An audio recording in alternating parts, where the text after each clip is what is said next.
Hi everybody, welcome back to Indycar. Pardon me, I'm Gordon Ross. Back amongst you again after a brief problem yesterday with a spinal injury I've had for a number of years. Anyway, we're here again, and this morning I wanted to discuss the day job. A lot is made of this by particularly the Tory party, and particularly by Ruth Davidson when she's describing the First Minister, and she should be getting on with the day job. So what is the day job exactly, and what's the difference between the day job of, say, the Secretary of State for Scotland and the First Minister of Scotland? Well, let's take the Secretary of State for Scotland first. David Mundell, as you all know, lives in the Borders. His son is also part of the Tory, what should we call it, dynasty of politicians down there. And David Mundell has been, as I've reported many times in the past, quietly building a new Scotland office in Edinburgh in preparation largely for the final takeover of Scotland by Westminster, the centralisation of power after Brexit.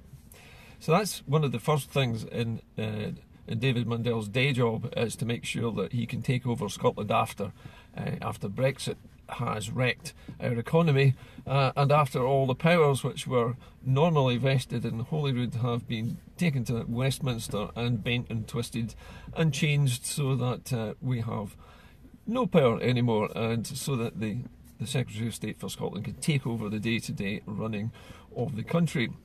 And added to that, recently we were treated to the sight of David Mundell and his son standing by twiddling their thumbs while over 1,000 Scottish jobs were taken out of Scotland and imported into England by his own party.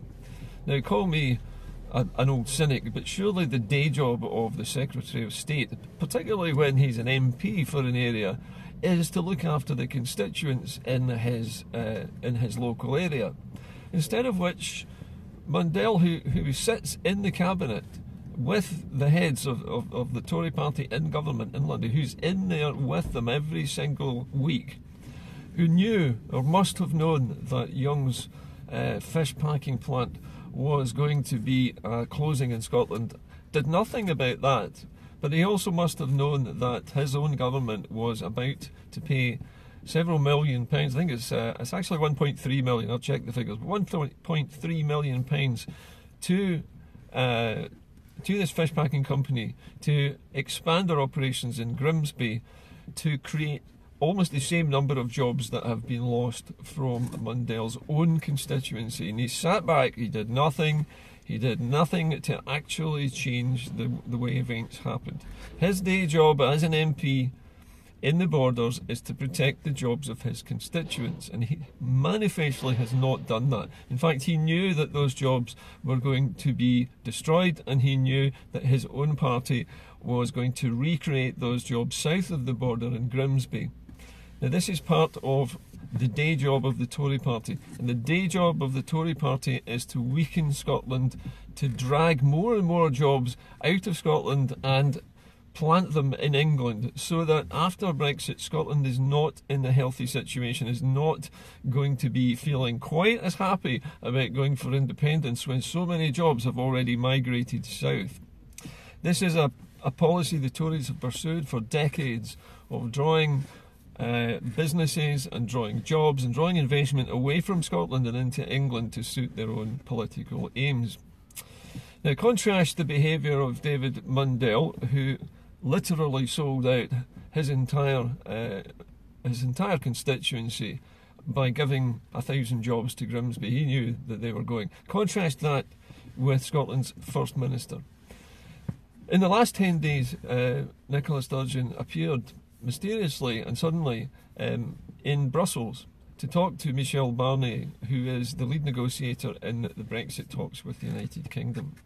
And she was there to make the point that Scotland does not agree with Brexit, and that Scotland is worried that it is going to lose its ability to export into Europe, and that it's going to be damaged by the Brexit vote, which all of Scotland did not accept. All of Scotland voted against. I dare say that she's also had other talks with Barnier on other matters about what happens when Brexit is about to occur and there is a vote for independence, what will happen with Scotland after the yes vote? How will Europe respond to that?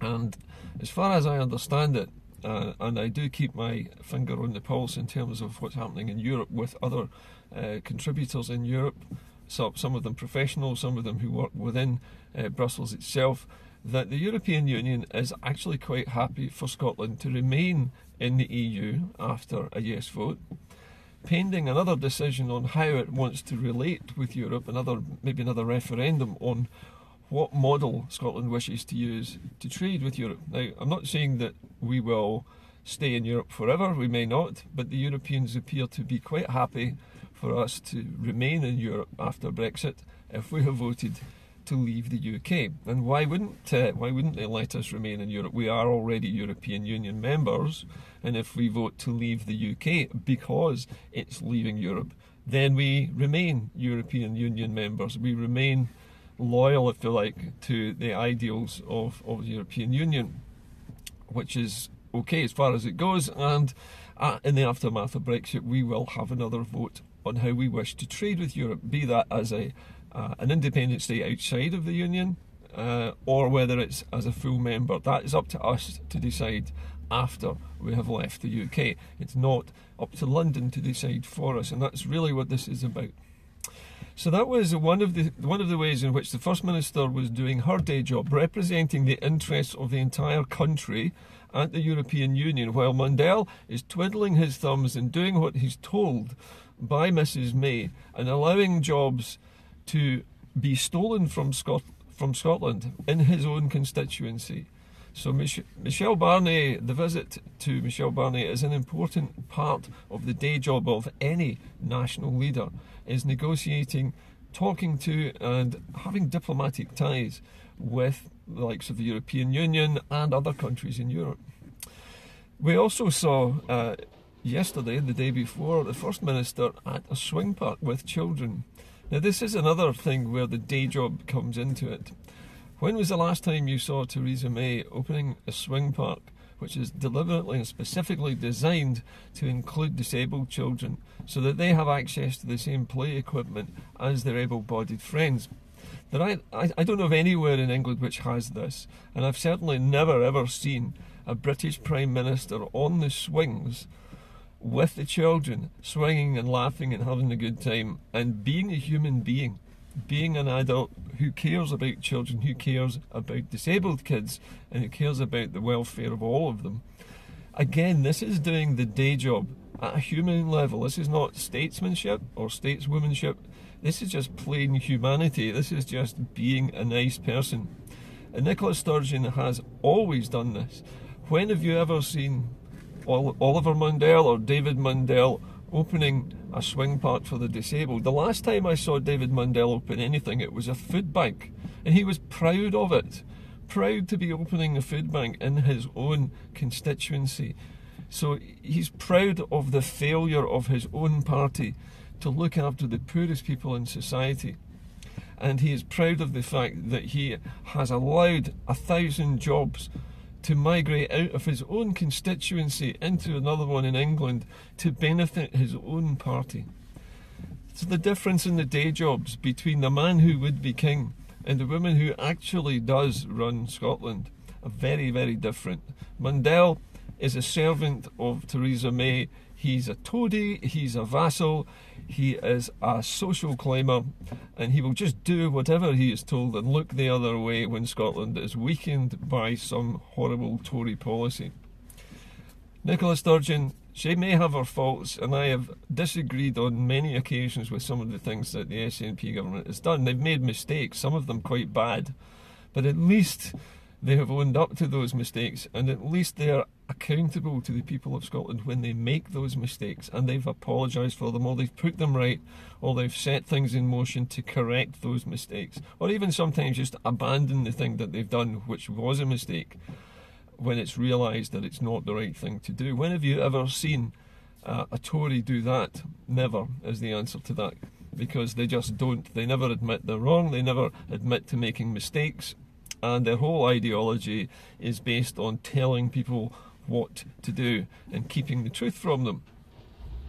So the day jobs, very different. Mundell's day job is to weaken Scotland in a bid to take it over after Brexit and to form a centralised control of Scotland, where he is the Viceroy, where he is Theresa May's or the Tory party's bagman in Scotland. His job there to do the dirty work in Scotland against his own people, as he's already shown in the borders, where he's done the dirty work against his own constituents. Contrast that with Nicola Sturgeon, who goes to Europe to put the case for Scotland, to say that we don't agree about Brexit, we don't want to go along with it, and we want to know that Europe will support us when we vote yes. And also she cares enough to go to a local swing park to open it and to take part in the fun events with the kids at the children's own level, not looking down on them and patting them on the head, but actually getting on the swings, having some fun with the kids and showing her human side. Very different day jobs. A human being who cares about her country, or a social climber who cares only about his career and the greedy policies of his own party in London. I think you can see the difference between one day job and the other, and you'll notice I haven't mentioned the other Tory in Scotland, the one who's known as the Muth, because she is just that. She's just a Muth. Her day job is to tell everybody else to do their day jobs. She doesn't have a job. She's an actor. Mundell, on the other hand, Mundell is actually a political patsy. He's a plant, and he's been put here to run Scotland as a proxy for the Tory party in London when Brexit is complete and when Scotland has had its powers removed. So it's a simple enough thing. We can see what the day jobs are now, and anybody who still thinks that Mundell is doing a good job looking out for Scotland, well, if you lived in Dumfries or Annan or somewhere in the borders over the last few weeks, you'll have seen exactly what Mundell's day job is, and his day job is to look the other way while jobs are stolen from Scotland. Anyway, I'll see you later. Have a good day, everybody. Bye for now.